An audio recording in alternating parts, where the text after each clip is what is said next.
Today, the survivors of the Tour de France face their first crucial test in over a week. It's the individual time trial. There's no hiding today. Those who dream of victory must race well.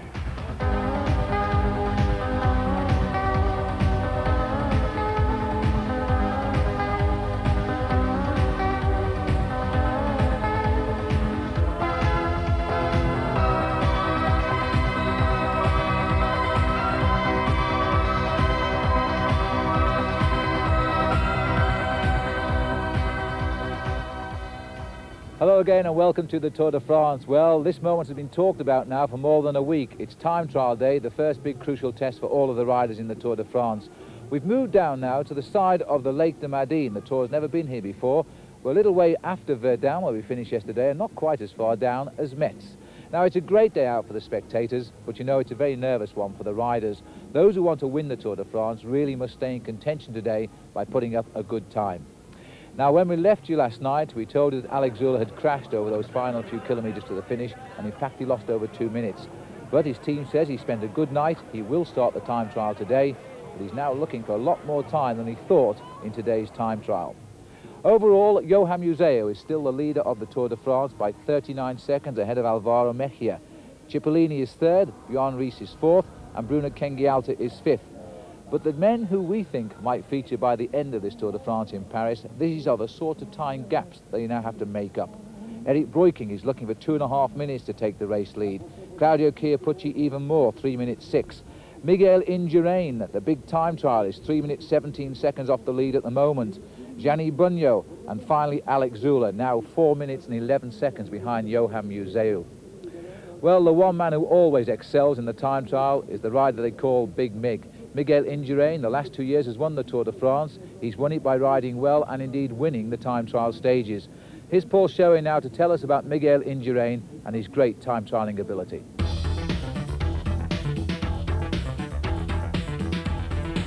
I feel sure that Miguel Indurain's ability to ride so well in the time trial is due to several factors, which when combined together make him a super specialist at this event. Firstly, at 6'3" and with a large chest, his body shape is more suited to that of a time trialist than a climber. Medical tests have proved that his use of oxygen is one of the most efficient amongst all athletes, so this will give him a huge advantage in an event which requires a rider to work close to his maximum for long periods of time.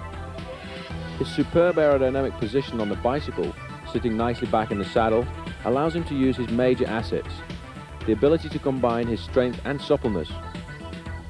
In nearly every time trial that I've watched him, he's used a huge gear, but with incredible ease, at a cadence usually in excess of 95 revolutions per minute.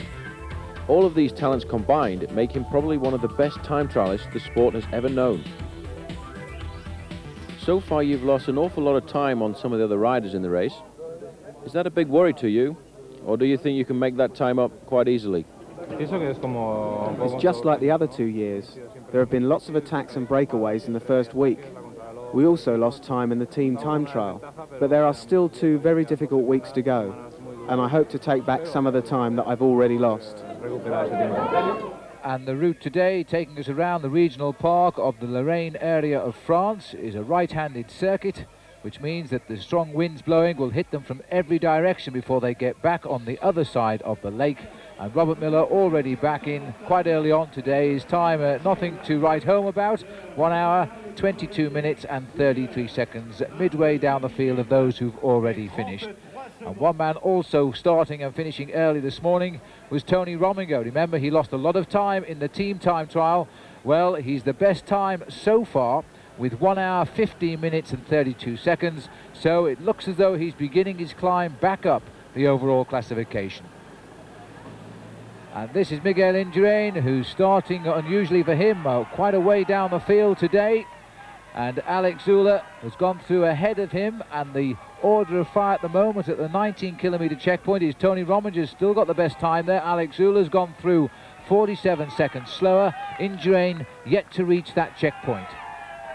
And here's Alex Zülle, no doubt feeling a little bit stiff, but his time trialing doesn't seem to be too affected. He's coming up to the second checkpoint. The time to beat, best time so far, Tony Rominger threw in 35.50, and Alex Zülle is going to still be a little bit off the pace. as he comes up towards the check here, and in fact he's slipping away a little bit, Paul. He's dropping away a little bit, but I think the second part of this course is very, very difficult, and he may well have tried to look after himself to save himself, but you can see he's wearing the scars of that crash yesterday. He's got 2 pads on his knees. Both of his knees were injured, his back and also his thigh, but he's doing a courageous ride today.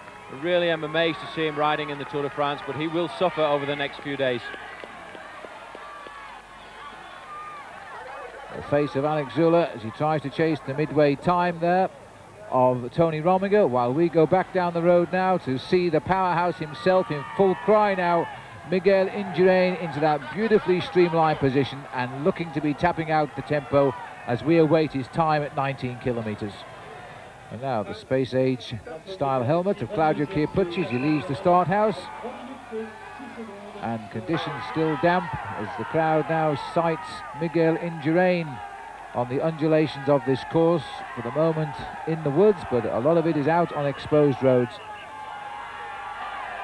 And just keeping his rhythm nicely till he gets over the brow of that hill, then he'll settle back into his style, slip it up a gear and continue to ride as fast as he can towards the first check, which comes at 19 kilometres. And just look at this as we still head up towards the 19.5 kilometre point. A look over his shoulder there from Guy Newlands as the express train passes by. Miguel Indurain catching the man in front of him. Newlands, a veteran of 14 Tours de France on the Nova My team, and just look at that, he's gone straight into the distance. And so here's Raul Alcala, finished second to Lance Armstrong in yesterday's road race stage, now trying to turn in a good time trial. Well, he's won a time trial over this distance before in the Tour de France, and Alcala at the moment at this second check is going to be around 28 kilometres into the course, and he's running a little bit behind schedule, I think. And here's Miguel Indurain. Well, it appears, Paul, he's taken off his helmet at some point, and I'm wondering why he's done that. I've never seen him do that before. Well, no, he's always been one to use his helmet right the way through until the end, and I can only think the reason is he's trying extremely hard, and it was steaming up in the front because of the weather, because of the rain, or the fact that the visor on the front got covered in rainwater, so he's just thrown it to one side and have his team car pick it up. But he looks as if he's in incredible form today, and you can just see he really is pounding around the pedals. We're still waiting for Indurain to arrive at the 19.5 kilometre check, but in fact Sean Yates has just gone through that, and he is a little bit off the pace. Here is Stephen Roach now. You see the rainbow rings around the top of his jersey. That's the entitlement of a former champion of the world to wear those rings of the rainbow. And Stephen Roach now preparing to start what will be one of the last time trials for him in any Tour de France rather, because this is his last year. A moment of concentration,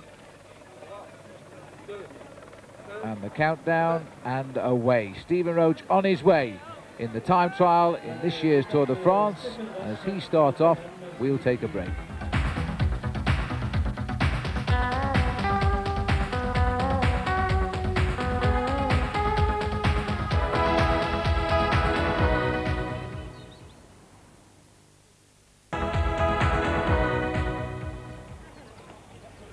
Welcome back. This year, as every year, there's a Tour de France legend out among the press bikes on the race route. It's Italian photographer Sergio Panazzo. The man with the beat-up BMW and the distinctive handlebar camera setup has been photographing the Tour now for 3 decades, ever since his debut in 1962. Yes, I like it, but there aren't the riders. There isn't the enthusiasm of the old days. But all in all, it's a job you do because you love it. I've always loved cycling. Sergio's cameras are 1960s Rolleiflexes, twinned to give him the same pictures in colour and black and white. You can catch him with them every morning at the Village des Parcs. Or out on the roads chasing cyclists, where he's driven by his son Fausto. Despite his 31 tours, Sergio still can't speak French. He's happier speaking his own language, he explained. His working methods remain mostly unchanged too. The press agencies, and in particular the giant L'Equipe team, sport sophisticated processing trucks, but Sergio's still in the back of his ancient Fiat van with a bucket of developing liquid and Fausto's wife Luciana helping out with a hairdryer. Despite the difference in budgets though, Papa Panazzo is confident that their way can survive. Over in the Salle de Presse, AP, AFP and Reuters are busy sending their versions of the day's photos. Negatives are loaded up, digitised, colour controlled and enhanced and transmitted on state-of-the-art machinery. The Panazzos, meanwhile, come up with another museum piece, although Luciana assures us this machine is every bit as quick as the $23,000 versions their competition are using. With the day's work almost done then, Fausto types up the remaining captions and Sergio looks forward to his favourite part of the tour. The mountains, they're beautiful, because cycling is a sport of suffering. The people like to see gaps opened up, but nowadays there aren't the champions to do this. This is the system, this is modern cycling. But the mountains are hard days. If they're not climbers going uphill, then they're useless. Sergio has certainly seen riders come and go, and he aims to be taking pictures of them for a good few generations yet. The race will be hitting his beloved mountains after tomorrow's rest day. In the meantime, though, let's get back to today's racing with Phil and Paul. Well, here's a fine shot for our Italian photographer to take today, Claudio Chiappucci, as we look now at the situation at the 42-kilometre point. Azula has reached there a minute slower than Tony Rominger. Pedro Delgado is creeping into the frame, the winner of the Tour de France in 1988, 2 minutes and 4 seconds off the pace. But at 19.5 kilometres, while we watch here, number 11, Chiappucci, heading to that point, I can tell you now that Miguel Indurain has gone through it in the unbelievable time of 24 minutes dead, and that compares with the time of 24 minutes and 36 seconds to Tony Rominger, and at 1 minute 23 seconds better than Alex Zula, and 55 seconds better than the world champion Gianni Bugno. On that sort of a ride, Paul, he's going to win this race by possibly 4 minutes. Well, it could compare towards the result of Luxembourg last year, which he won by over 3 minutes. And if he does put in a ride like that, here he is coming up to the next checkpoint at 28 kilometres. If he puts in a ride like he did in Luxembourg last year, it may well be that Miguel Indurain will be back in the yellow jersey this evening. There's the time that he's got at the moment, 33 minutes and 47 seconds. The time at the bottom there of Bugno's is the time he needs to beat. And so Indurain now chasing Bugno, because he's moved on to the top of the leaderboard at this 28-kilometre check. The official time, by the way, is 35 minutes and 39 seconds given out by the timekeepers here at the finish line.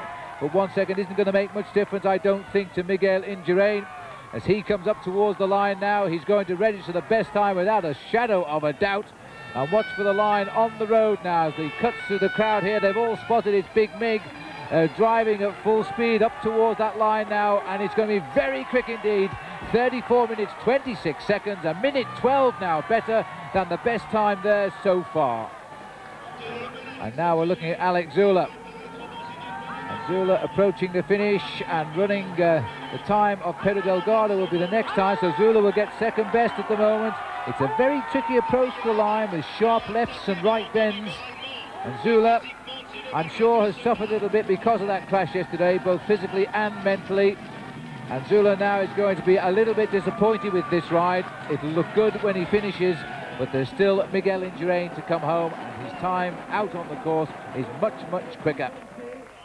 The Swiss rider comes home with the second best time, just 36 seconds slower than Tony Rominger.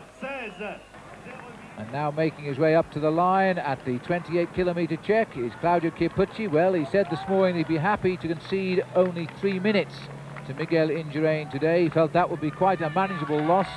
Well, we'll see what he's doing when he comes up here, because in fact Miguel Indurain passed through with the best time, 34 minutes and 26 seconds. And Paul, look at that, he's just about lost 3 minutes and we're only halfway. Well, he lost over 5.5 minutes in the time trial in Luxembourg last year, and it looks as if he's going along to lose that sort of time again today, because here as he comes up to the second checkpoint at 28 kilometres, it really isn't going to be far off that 3 minutes. And indeed he's slipping away to the mid-20s here if he doesn't watch out. As he comes up to the line, he goes to 19th best time, and still plenty of riders behind him, 3 minutes exactly behind Miguel Indurain. Now the concentration on the face of Johan Museo, the last rider to start today's time trial in the Tour de France. And he will already know the sort of speeds that Miguel Indurain is achieving out on the course. This is Stephen Roach of Ireland, whose times are also a little bit off the pace at the moment. Roach at the first check, 26 minutes and 9 seconds, 2 minutes 9 seconds slower than Indurain. And the arrival of world champion Gianni Bugno, who finished very close last year in the second big time trial. to Miguel Indurain, and now he's going to throw down the time that Indurain will surely beat when he arrives. But Tony Rominger is the time that Bunyo is racing for now as he makes the final turns into the straight. It's going to be the best time to date. Bunyo is in this tour to stay this time and will remain a challenger when we go to the mountains. 31 seconds better than Tony Rominger. Here's Eric Breukink coming through, and this is the 28-kilometre check for him, and already he's losing a big chunk of time as well. He's approaching the same time as Alex Zula had at this same point, and Zula finished with a time of 1 hour 16 minutes and 8 seconds. And I think that will leave Eric at least 4 minutes slower than Miguel Indurain by the end today. And now the arrival of Miguel Indurain, and in fact he has caught 4 riders during the ride today, and the last one of them just a few moments ago was Britain's Sean Yates, and he's now coming in ahead of those 4 men. And just look at the clock, he's going to be well inside 1 hour 13 minutes, and Gianni Bunyo is the time he's aiming at 1:15. So Miguel Indurain again is going to win a time trial of the Tour de France, although there are still some big names in the race to come home. Indurain sprints for the line now. His time is going to be 1 hour 12 minutes and 50 seconds. Without doubt the best time, and no one is going to beat that.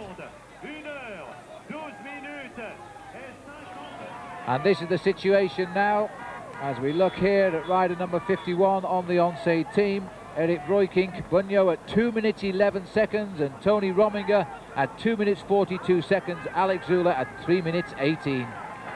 Well, you can see Eric Breukink has chosen the look bike there today, but as he said earlier when we spoke to him after the prologue time trial, it really isn't always a question of the bike. You have to have the legs on the day, and I hate to think what Miguel Indurain would have done on a bike like that today. And here's Sean Yates coming home, caught today for 8 minutes by Miguel Indurain. Sean won't be too concerned by that anymore. He says now he can't ride the time trials anymore. He's hoping to ride one more Tour de France though after this, so he can race in his home county of Sussex next year when the Tour comes to Britain. Once a winner of the fastest time trial a few years back in the Tour de France, the only time he's won the stage. Sean Yates now running midway down the field today with a time almost 10 minutes slower than Miguel Indurain. And we won't be seeing this rider in the yellow jersey again during this Tour de France either. Mario Cipollini coming through at the second check, and he's going to be around about 70th best time, so he'll now be concentrating on keeping the green jersey as leader of this race on points. Now the arrival of Claudio Chiappucci, who, as I said earlier, didn't want to concede more than 3 minutes to the leader of the Tour de France now, because that's what I think Miguel Indurain is going to be when they all come in. And just look at this, Paul, he is in fact going to concede in the region of 5 minutes again to Claudio Chiappucci to Miguel Indurain. Well, that's well over 5 minutes, and he said this morning secretly he would like to lose only 2.5 minutes to Miguel Indurain, but today you can see he's well over the 5 minute mark, 5 minutes and 18 seconds. That is almost similar to the time that he lost last year in the time trial in Luxembourg. Johan Museo, he needs to finish today with a time of 1 hour 60 minutes and 7 seconds if he's going to keep the leader's yellow jersey off the shoulders of Miguel Indurain, and already it is plainly apparent at the 28-kilometre point he is not going to do that. Indurain went through this check in 34 minutes and 26 seconds, and already Johan Museo has lost all of the time he's gained over Miguel Indurain these past 8 days, and he will be out of yellow tonight. And now the arrival of Stephen Roach of Ireland. When he went to win the Tour in 1987, he won one of these long time trials. He's not going to do that today, but his time is equally a good one, Paul, as he comes home well inside the top 10 finishers. In fact, Roach has finished in front of his team leader, Claudio Chiappucci, who came in a little bit earlier with 1:18.08. So Roach has done a good ride and may well find himself, unfortunately, the leader of his formation when we get to the mountains, and let's hope he does, because it's nice to see Stephen Roach go out with a good bang this year.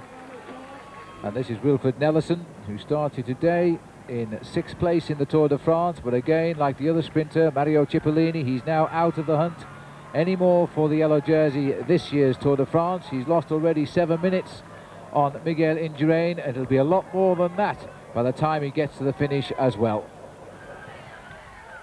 And here's Eric Breukink coming in. It's a good time for Eric, but it's still a little bit off the pace, but he has had a good ride on that Lotus machine. Indeed, Eric has kept himself in the hunt here. If he can climb well this year in the Alps and in the Pyrenees, this race is not over yet. He's now assumed the leader of the Once team after the demise of Alex Zula with that crash yesterday, and now look at the ride here. Romiger's got the third best time, and Eric is going to better that. 1 hour, 15 minutes and 12 seconds, 2:22 behind Miguel Indurain. And here's our chance to see Alvaro Mejia from Colombia, who was second overall this morning. And I really thought he might have delivered a good time trial today, but again, Paul, he's fallen away from the leaderboard. Everybody really has got blown away by the ride of Miguel Indurain, and he's lost 5 minutes and 30 seconds at the last checkpoint there, and he will drop down the leaderboard quite dramatically. But there are a few days to come in the mountains that might help him to bounce back a little bit, but for the moment, Miguel Indurain really is above and beyond everybody else in this race. So here comes Johan Brunel, who keeps the Once team right up with 3 men on the leaderboard now. Once have Brunel there in 6th place ahead of Zenon Jaskula. Johan Museo, the Belgian leader of the Tour de France, but no more now, because there is no doubt the new leader tonight will be Miguel Indurain, the winner of the Tour de France for the past 2 years, and unbeaten since the prologue time trial 3 Tours de France ago. Museo is conceding also more than 6 minutes to the new maillot jaune of this year's Tour de France, and Johan will now have to go hunting for stage wins, because no more will he be dreaming of yellow in this year's Tour de France. 1 hour, 19 minutes and 9 seconds for the former leader of the Tour. Let's have a look first at the result. A win from Miguel Indurain, 1 hour, 12 minutes and 50 seconds. The world champion, Gianni Bugno, gets second, 2 minutes and 11 seconds slower. The champion of Holland, Eric Breukink, is third. Tony Rominger of Switzerland, the winner of the Tour of Spain, gained time over most today, but not the 3 who finished in front of him. Even so, he will climb up the overall classification. In 5th place, a rather disappointed Alex Zula, 3 minutes and 18 seconds he lost today to Miguel Indurain.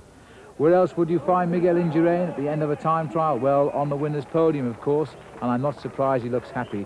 He's proving he's virtually unbeatable in these time trials. All of the results, as usual, on page 350 on Foretel. And this is the telephone number you should ring if you wish to pose a technical question on the Tour de France to either Paul Showin or myself. We do look forward to receiving your questions. Now, tomorrow there's a rest day in the Tour de France, but we have a programme as usual. It will give us the chance to have a look back over the first 9 days of the Tour de France. The riders, meanwhile, will be transferring by air to Villard-de-Lans, where the race will start in the Alps on Wednesday and Thursday. 2 very tough days indeed. But today, the day belonged to the winner of the Tour de France these past 2 years, Miguel Indurain. The yellow jersey changes shoulders for a 7th time. Will it be the last? We'll find out over the next 2 weeks of the Tour de France. Until tomorrow, goodbye.